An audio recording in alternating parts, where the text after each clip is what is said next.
Ladies and gentlemen, welcome back to 2230, where we delve deep into the stories that matter.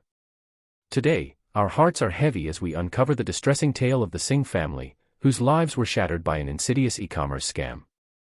In late 2023, tragedy struck this Singaporean household of 5, leaving them grappling with the aftermath of an online egg purchase gone terribly wrong.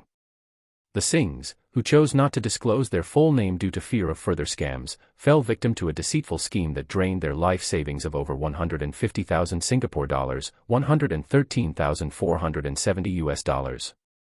These funds were earmarked for critical commitments such as university fees, medical expenses, housing loans, and the future retirement of the family's patriarch and matriarch. The ordeal began innocently enough on November 26 when Mrs. Singh, enticed by a Facebook advertisement for organic eggs, initiated a fateful purchase. Little did they know that this seemingly harmless transaction would set off a chain of events that would lead to financial catastrophe. The scam involved a WhatsApp conversation with a fraudulent seller named Jason, who cunningly exploited Mr. Singh's trust and led him to a payment page that mimicked UOB's interface.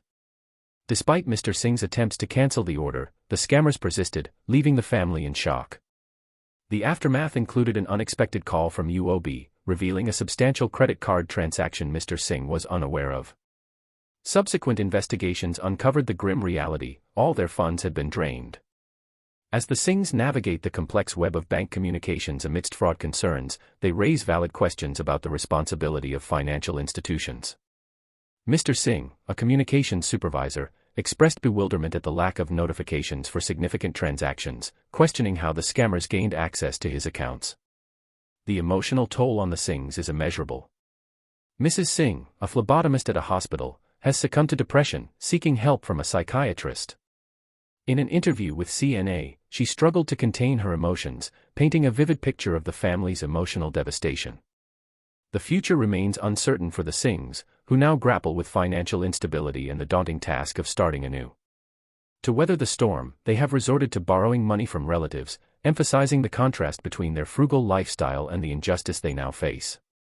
In response to inquiries, both UOB and DBS acknowledged Mr. Singh's case, with UOB emphasizing customer protection and DBS evaluating cases for goodwill payouts. However, the broader question arises: should banks bear full responsibility for reimbursing victims of scams?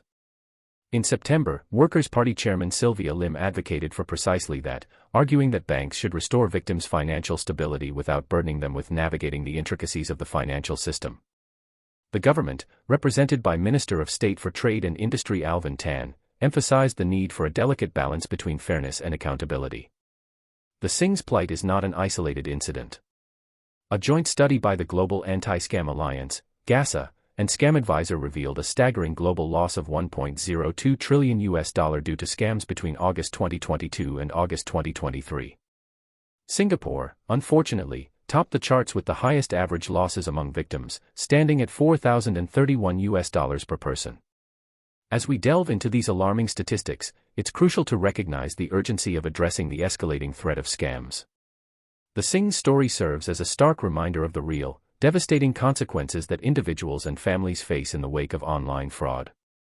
Before we wrap up today's episode, let's reflect on some questions. What measures do you think banks should take to enhance customer protection? Do you believe banks should bear full responsibility for reimbursing victims of scams, as suggested by Sylvia? Share your thoughts in the comments below, and don't forget to like, share, and subscribe to 2230 for more insightful content. This is Liam signing off, urging you to stay vigilant in the digital landscape, and reminding you that awareness is our best defense against the rising tide of scams. Until next time, take care, and stay informed.